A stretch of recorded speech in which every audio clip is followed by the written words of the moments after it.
দেখো অঙ্কতে কি বলা আছে, প্রদত্ত চিত্রে অকেন্দ্রীয় বৃত্তের কোণ বিইডি এর মান কত, কোণ বিইডি এর মান কত, অর্থাৎ কোণ বিইডি এই কোণটার মান বের করতে হবে। খুবই সহজে আমরা বের করব। দেখো কি বলা আছে, দেখো কোণ বিইডি এর মান কত। তাহলে আমরা দেখতে পাচ্ছি এই পুরো কোণটা তো 360 ডিগ্রি হয়, পুরো কোণটা হয় কি নেই, হয়। দেখো এইখানে 140 দেওয়া আছে, তাহলে এটা কি 360 থেকে 140 বিয়োগ করলে এটার মান কত হয়ে যাবে, অর্থাৎ কোণ প্রবৃদ্ধ প্রবৃদ্ধ প্রবৃদ্ধ কোণ এওডি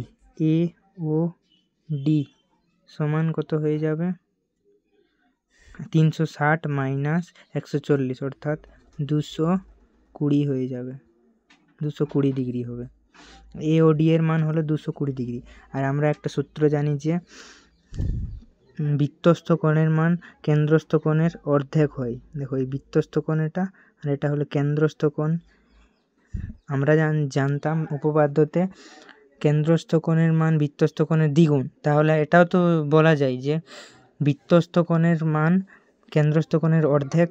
তাহলে দেখো এটা হলো 220, তাহলে এসিডির মান কত হবে, কোণ এসিডি এর মান হবে, দেখো এসিডি এর মান হবে, এর অর্ধেক হবে 220 অর্ধেক, অর্থাৎ 220/2 মানে 110 হয়ে যাবে, 110 হলো।